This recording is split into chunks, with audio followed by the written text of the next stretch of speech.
Na sequência nós temos a atualização da dupla Grenal, mas já temos aqui no estúdio o Dr. Homero Bellini Júnior, conselheiro do Grêmio. E jogo hoje daqueles que o senhor já está acostumado ao longo de tantos anos de Grêmio, né? Jogo que tem tudo para ser tenso, mas um baita jogo, né? Boa tarde, prazer recebê-lo aqui. Bom dia ainda, antes do meio-dia. É verdade, Bagé. Bom dia, muito obrigado pelo convite. Prazer estar aqui contigo, com essa mesa extremamente seleta da Grenal. Já iniciando o programa, aprendendo com o filósofo Haroldo Souza, né? Que espetáculo, Operadoras do Amor. É uma por dia, Haroldo. Às vezes mais, né? Fantástico, cara. Eu só vou te dizer o seguinte, eu espero, mas realmente espero, e tenho convicção que não será assim, que o Haroldo esteja completamente errado. Não na previsão final dele, que é que o Grêmio se classifica, mas eu não estou nem um pouquinho afim de passar o sofrimento que ele acabou de dizer aqui. 2-0 pro São Lourenço no primeiro tempo. Nossa. E a gente virar para 4-2 no segundo. Isso aí é para infartar mais ou menos meio estádio. Mas daí a gente tem certeza. Um exame, é a mesma coisa ir lá no Dr. Fernando Luquezzi fazer um exame com ele. Sinal que tá bem do coração. Não, eu prefiro ir no meu querido amigo Fernando Luquezzi. Não tem nenhum problema, eu prefiro. E nós estamos no momento de prognóstico, não? Não chegou ainda. Daqui a pouquinho nós vamos entrar mais a fundo. Tem a atualização da dupla, mas com a queda do Vélez ontem, o Grêmio chegando na final, a final é na Arena. Não, e tu observa o seguinte, Bagé, dos 3 primeiros colocados foram Vélez, Grêmio e Santos Laguna. Santos Laguna já foi, Vélez já foi. O Haroldo falou uma coisa que de novo hoje vai acontecer, né? O Grêmio, mais uma vez, e isso tem sido uma tradição ao longo dos últimos anos, onde lamentavelmente a gente não tem sido exitoso em conquistas, tudo fica para a mão do torcedor, né? E de novo hoje eu tenho certeza que a torcida vai fazer o seu papel. E eu concordo com o Haroldo, a gente hoje bate o recorde público, e a torcida vai fazer o que a torcida do Grêmio sempre fez. Gritar o jogo inteiro, incentivar o jogo inteiro. Não brigar. E eu espero... Não falar assunto banana. Não, isso só torcer, não, né? Mas isso é o que vai acontecer, só ter certeza. A torcida já está claramente conscientizada disso. O risco que o Grêmio teve de punição de não poder jogar hoje na Arena, que acabou sendo só multa, o torcedor tem que estar consciente que se ocorrer outra vez não será só multa. Mas o problema, Bellini, é que não é o torcedor, né? Não é o torcedor do Grêmio. É 3 ou 4. Não, mas sem dúvida. Pois é, mas esses 3 ou 4, será que dá pra segurar eles lá fora? Não, mas eu não sei, isso nós vamos saber hoje. Eu aposto que o torcedor vai ter consciência da sua importância na partida e para a sequência da competição. Mas eu acredito muito na reversão. Por algumas razões. Primeiro, porque acho que o time do São Lourenço é um time limitado, e a gente viu isso no jogo da semana passada. Segundo, porque acho que o Anderson pensa bem o jogo de hoje ao tirar um dos volantes, e eu sou um que defendo normalmente a escalação de 3 volantes, mas acho que o jogo hoje é excepcional, é atípico, é diferenciado. Eu espero encontrar um Grêmio dentro de campo com outro estado anímico. Eu quero que o Grêmio pegue o estado anímico da gurizada que jogou domingo. Eu quero que o Grêmio entre com aquela mordida, com aquela vontade, e tendo a dimensão da relevância que o jogo de hoje tem para o grupo, para o clube e para o seu torcedor. E em esses fatores acontecendo, eu acredito muito, porque acho que o Grêmio é mais time que o São Lourenço, que o Grêmio reverta o quadro e até, quem sabe, com alguma facilidade. O 1-0, ele é mau negócio pro Grêmio hoje? Porque vai pro pênalti, né? Sim, até porque eu acho que o Grêmio tem toda a condição, né, de ganhar mais, no jogo normal. E eu, além de tudo, além de evitar o sofrimento, eu espero que o Haroldo esteja errado na projeção dele, porque uma coisa que a torcida do Grêmio está cansada é a coisa da imortalidade. Desde que a gente vem falando na coisa da imortalidade do Grêmio, que a gente não ganhou mais nada. Eu não quero ser imortal, eu quero ser um mortal normal e voltar a ganhar, como eu ganhei durante toda a minha história, todos os maiores títulos que o Grêmio disputou. Então, se a gente ganha de novo dessa coisa heróica, porque o Grêmio tem muito isso, né? Sim. Essa coisa de ganhar sofrido, heróico, e isso é uma tradição do Grêmio, mas daí a tu te tornares um imortal, que é uma coisa que a gente sempre valorizou muito e dizia, enchia a boca para dizer, eu mesmo várias e várias vezes, é imortal, especialmente depois da Batalha dos Aflitos, que aliás é outro assunto que a torcida do Grêmio já não aguenta mais falar. O Grêmio precisa voltar a ganhar. O Grêmio precisa voltar a ganhar. E hoje é um jogo muito emblemático e importante para essa retomada desse caminho. E daqui a pouco tu precisa contar com sorte para tudo na vida. Caiu o Vélez, caiu o Santos Laguna. Hoje pode cair Cruzeiro, Quer dizer, eventualmente as coisas podem estar se encaminhando para uma conquista importante. Eu acho que o Atlético Mineiro cai hoje também. Eu acho que o Atlético não reverte aquele 1-0 contra o Nacional de Medellín. Mesmo em Minas Gerais. E acho que mesmo que reverta, cai logo ali adiante. Acho que não tem... O time do Atlético que eu vi jogar aqui... Olha pelo Devir Coupe, né? Não. Mas sabe o que eu fecho contigo, Américo, o que tu falou na abertura do programa? Eu concordo com aquela escalação do Enerson com Edinho, Ramiro e Riveiros. Mas para hoje eu concordo com a alteração também. Tirando o Ramiro e colocando mais um jogador de meio. No caso, o Zé Roberto. Para ficar o Luan, Zé Roberto e o Dudu. Eu acho que para hoje essa é a alternativa que se impõe. 3 meias chegando à frente. E não pode abrir mão do Edinho. O Enerson tentou 3 meias do Grenal, mas abriu mão do Edinho. É o protetor do Inter. É o protetor. Tem que ter o Edinho, mas tem que ter, no caso de hoje, também os 3 meias. E o Barcos dentro da área. Eu vou te dizer que a minha única divergência da escalação de hoje é que a minha dupla de zaga seria Bressan e Simon. Eu fecho contigo. Idem. Pra mim, depois do Rodolfo, o melhor zagueiro do Grêmio é o Simon. E eu tava comentando com vocês fora do ar, e o Simon, ele incorpora o espírito do Grêmio, essa coisa que eu chamo de cara do Grêmio. É um jogador nascido, criado aqui, conhece a história, conhece a tradição do clube, sabe a importância que... O Simon, por exemplo, é um jogador que em Grenal ele se transforma. Ele é um jogador diferente em Grenal. Então eu jogaria com essa dupla de zaga. Eu sei que não será, mas eu jogaria. Mas porque é unanimidade de zaga, depois que o Simon jogou. Simon e Bressan. É Simon e Bressan. Então, ponto. Se voltar quando voltar o Rodolfo, Simon, Rodolfo ou não? Eu parto desse princípio. Simon eu não Rodolfo. Acho o Jeromel mau zagueiro, tá? Também não. Eu não acho. Mas o Erley, do jeito que vem jogando, ele não pode ser titular do Grêmio. A fase dele é muito abaixo da média. E o Simon, cada vez que entra bem. Qual foi o último jogo ruim do Simon? Não, quem é o único jogador que num Grenal resolveu, não é brigar e ir pro soco, mas demonstrar raça e trombando com o treinador na beira do campo. Simon jogou 3 Grenais. Mas isso aí que eu quero. Eu quero é o gaúcho colocando pra fora o seu talento e a sua garra. Os 3 Grenais que pra ver se contamina os outros, porque tem uns ali. O Barcos, eu tô muito focado no Barcos. Tá de olho, o Barcos tá muito engraçadinho pro meu gosto, sabe? Erra determinadas coisas e a televisão, quando foca o rosto dele, não é o rosto de um cara revoltado, não. Não é.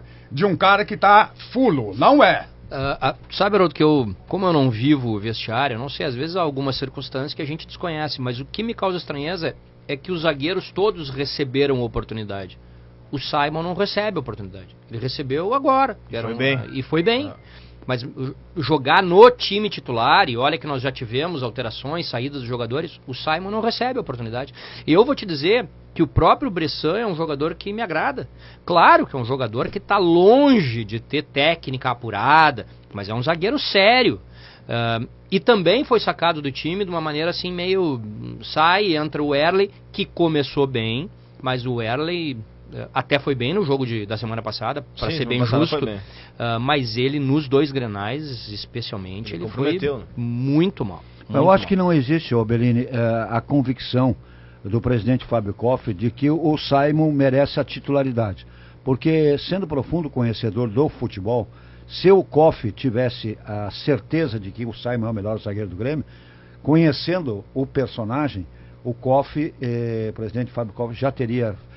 interferido nessa escalação. Doutor Homero Bellini Júnior, se o senhor hoje chegasse e disse, tem coisas que a gente não tá por dentro do vestiário e tal. Como o senhor um dia vai ser presidente do Grêmio, isso não está sendo dito por nós aqui, isso é dito pelos torcedores, pelo que a gente acompanha no dia a dia, inclusive na eleição que o senhor participou recentemente, muitos diziam lá no dia, temos uma nova marca de liderança. Foi dito no pátio, o senhor ouviu muitas vezes. Pela renovação, né? Não, agora chega um cara que realmente marcou o espaço dele como provável presidente.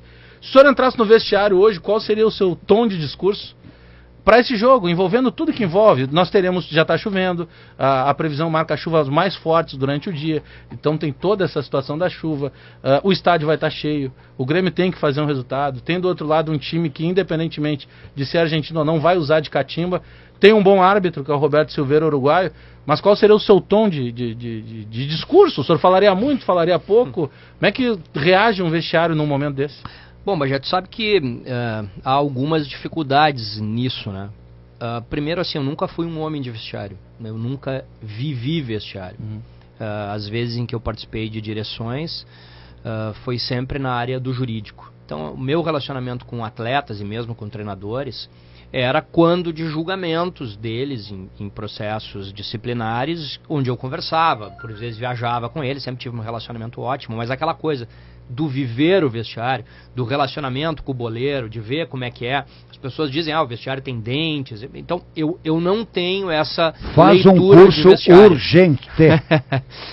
Mais do que isso, eu tenho uma leitura que até pode ser equivocada, e sei que muita gente vai discordar de mim, mas eu acho que o presidente não deve ser uma figura presente a todo o momento dentro do vestiário. É verdade. Eu acho que o presidente tem que ser aquela figura que tem que ser vista com os jogadores, tipo assim, pô, chegou o presidente. Para lidar com o jogador no dia a dia, ele vai ter o executivo de futebol e vai ter as pessoas políticas do futebol. Acho que as questões corriqueiras do vestiário não são para a intervenção do presidente e não são para a presença do presidente a todo momento. Agora, hoje não é um jogo de todo o momento. E eu tenho uma característica, eu sou um cara muito sanguíneo, sou muito transparente nas coisas que eu falo, eu tenho muita dificuldade em me conter em determinadas coisas e sou muito emocional. E certamente eu hoje, se fosse presidente numa circunstância dessas, eu falaria para o grupo de jogadores e falaria exatamente tentando transmitir a eles o sentimento dessa torcida que vai estar lá hoje. Tentaria passar para eles algumas circunstâncias que eles precisam entender que esse torcedor está machucado há muito tempo, sem ganhar um título importante, e que esse grupo de jogadores, há pouco tempo, fez essa torcida passar por uma grande vergonha, que foi o resultado do Grenal. Que foi uma grande vergonha. Então, um torcedor que vem sem títulos há muito tempo, que carrega uma grande carga de esperança a cada ano que começa, a gente começa a avançar nas competições e nós nos enchemos de esperança, tipo, esse ano eu acho que vai dar. Eu fui pro Grenal de Caxias, cara, eu tinha convicção que o Grêmio ia reverter, que o Grêmio podia reverter, porque tudo que eu tinha visto durante a semana é que o vestiário estava bombando, que os jogadores iam entrar comendo grama, e não aconteceu. De novo não aconteceu. Então, cada vez que a gente cria essa expectativa e cai, a frustração evidente a cada vez é maior. Aumenta, né? Então, eu tentaria passar para os jogadores a noção exata da grandeza do clube que eles estão, do tamanho desse clube que já ganhou tudo, do tamanho e da paixão dessa torcida que todos os dias vai lá, que apoia, que faz festa, que vai em treino, que cobra, óbvio, porque é uma torcida apaixonada, que não ganha há muito tempo, e eu tentaria colocá-los na compreensão do significado desse jogo de hoje. Não é um jogo comum, não, é um jogo que mantém viva a esperança de novo da conquista de um grande título que essa torcida merece. Então, acho que o discurso seria nesse tom, um tom de fazer com que eles entendessem a responsabilidade que eles têm. Eu lembro que eu fui cobrir o lançamento da sua campanha para presidente do Grêmio e eu fiz a pergunta e os outros colegas que estavam também. A pergunta era essa na ocasião. Doutor Homero Bellini, se o senhor for eleito presidente do Grêmio, o senhor manterá o técnico Vanderlei Luxemburgo? Eu disse que sim. O senhor me disse que sim. Exatamente. Paulo Odoni queria manter, o presidente Fábio Koff manteve. O Luxemburgo virou objeto de campanha naquela ocasião. Todo mundo queria. O Anderson Moreira é o técnico para o Grêmio, na sua opinião? Eu vou te dizer assim, Bagé, e a gente estava falando, eu até ia comentar sobre isso em cima do que o Pato falou. Eu elogiei a contratação do Anderson, porque achava que para o momento do Grêmio era um treinador que trabalha bem com as categorias de base. A gente sabia que o Grêmio ia fazer poucos investimentos, então acho que era um treinador que tinha condição de trabalhar com isso. Eu só tinha uma dúvida, e essa dúvida ele até dissipou favoravelmente a ele durante o trabalho. Eu não sabia se ele teria estofo de personalidade, de temperamento, para lidar com um vestiário com tantas estrelas, porque isso ele nunca tinha enfrentado na vida profissional dele. E acho que isso ele até conseguiu fazer. Elogiei muito ele pelo trabalho todo que ele vinha fazendo. Só fui elogios a ele até o momento do primeiro Grenal. No primeiro Grenal, ele falhou bizonhamente. Ele não conseguiu fazer a leitura de jogo no segundo tempo, ele substituiu errado. E no segundo Grenal, ele de novo foi muito mal. Ou seja, nas duas partidas mais importantes até agora, porque hoje é uma partida mais importante do que os dois Grenais, pelo que significa essa competição, mas nas duas partidas mais importantes até agora, ele foi mal.